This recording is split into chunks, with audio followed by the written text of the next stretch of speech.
আজকে তো 31st night না? কয়টা বাজে? হ্যাঁ, আরো সময় বাকি।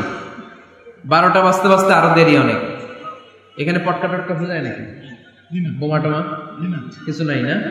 মাশাআল্লাহ, সুজানগরের লোক তো খুব আল্লাহওয়ালা দেখি। আল্লাহ কবুল করুক।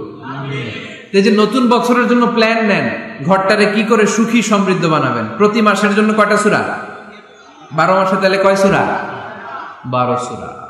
প্রতি সপ্তাহে আপডেট নিবেন, খোঁজ খবর নিবেন, স্ত্রীর খোঁজ খবর নিবেন, সন্তানের খোঁজ খবর নিবেন, কয় আয়াত হলো। মাস শেষে সবাই সবার কাছ থেকে শুনবেন, ঘরের বরকত বাড়ায় দিবে কে?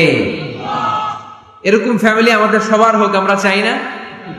হ্যাঁ, স্ত্রী তার স্বামীকে কোরআন তেলাওয়াত করে শোনায়, স্বামী তার স্ত্রীকে কোরআন তেলাওয়াত করে শোনায়, বাবা তার সন্তানকে কোরআন তেলাওয়াত করে শোনায়, সন্তান তার বাবাকে কোরআন তেলাওয়াত করে শোনায়। আপনার ছেলে মেয়েরা যখন কোরআন পড়ে আওয়াজ করে পড়তে বলেন, যাতে ভুল হলে শুধরে দিতে পারেন। এবং প্রতি মাসে যে সূরাটা মুখস্থ করবেন, ওই সূরাটা তাদাব্বুরে কোরআন করতে হবে, অর্থ জানতে হবে।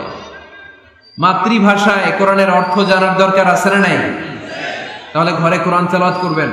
আল্লাহ রাসূল সাল্লাল্লাহু আলাইহি ওয়াসাল্লাম আম্মা জান আয়েশা রাদিয়াল্লাহু তাআলা আনহার কোলের মধ্যে মাথা রেখে কোরআন তেলাওয়াত করতেন। সুবহানাল্লাহ নাই? স্ত্রীর কোলে মাথা রেখে কোরআন তেলাওয়াত করবেন, পারবেন না? কষ্ট হবে? স্ত্রীর কোলে মাথা রেখে কোরআন তেলাওয়াত করবেন, এটা সুন্নাহ। আল্লাহ রাসূল সাল্লাল্লাহু আলাইহি ওয়াসাল্লাম আম্মা জান আয়েশা রাদিয়াল্লাহু তাআলা আনহার কোলে মাথা রেখে কোরআন তেলাওয়াত করতেন। আম্মা জান আয়েশা রাদিয়াল্লাহু তাআলা আনহা বলেন, কানা রাসূলুল্লাহ সাল্লাল্লাহু আলাইহি ওয়াসাল্লাম ইয়াকরাউল কুরআন ওয়া রাসুহু ফি হাজরি ওয়া আনা হায়েদ। আমার মাসিক চলা অবস্থায়, মেনস্ট্রুয়েশনাল পিরিয়ড চলা অবস্থায় আমার কোলে মাথা রেখে বিশ্বনবী কোরআন তেলাওয়াত করেছেন, আর আমি শুনেছি। চিল্লায় পড়েন সুবহানাল্লাহ। ঘরে শান্তি নাই, কারণ কোরআন তেলাওয়াত নাই। তো কোরআনের তেলাওয়াতও নাই, শান্তিও নাই। আল্লাহর হাবিব সাল্লাল্লাহু আলাইহি ওয়াসাল্লাম বলেছেন, সহিহ মুসলিমের হাদিস, লা তাজআলু বুয়ুতাকুম মাকাবিরা, তোমরা তোমাদের ঘরটারে গোরস্থান বানিয়ে রেখো না। ফা ইন্না শাইতানা ইয়ানফিরু মিনাল বাইতিল্লাযী তুকরাউ ফীহি সূরাতুল বাকারা, কারণ শয়তান ওই ঘর থেকে দৌড়ে পালায় যেই ঘরে সূরাতুল বাকারা তেলাওয়াত করা হয়। সুবহানাল্লাহ পড়েন। এজন্য ঘর উদ্বোধনের সময় কোন সূরা পড়তে হয়? সূরা বাকারা। চিল্লায় পড়েন কোন সূরা? আওয়াজ করে পড়েন কোন সূরা? নতুন ঘর করছেন, নতুন দোকান করছেন, নতুন ফ্ল্যাট কিনেছেন, কোন সূরা পড়বেন? সূরাতুল বাকারা। শয়তান ওই ঘরে থাকে না। সহিহ মুসলিমের আরেকটা হাদিসে আল্লাহ রাসূল সাল্লাল্লাহু আলাইহি ওয়াসাল্লাম বলেছেন, ইকরাউ সূরাতাল বাকারা, তোমরা সূরা বাকারা তেলাওয়াত করো। ফা ইন্না আখযাহা বারাকা, যে সূরা বাকারা পড়ে আল্লাহ তাআলা ওই ঘরটায় বরকত দেয়। ওয়া তারকাহা হাসারা, আর যে সূরা বাকারা পড়ে না সে খালি আফসোস করে।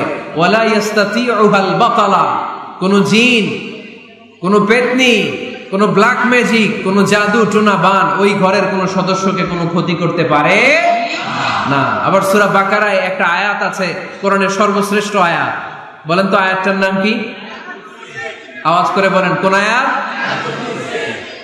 আল্লাহর হাবিব সাল্লাল্লাহু আলাইহি ওয়াসাল্লাম বললেন, মান কারা আয়াতাল কুরসি দুবুরা কুল্লি সালাতিন মাকতুবা, প্রত্যেক ফরজ সালাতের পরে যে ব্যক্তি আয়াতুল কুরসি পড়বে তার জান্নাতে যাওয়ার ব্যাপারে আর কোনো বাধা থাকবে না।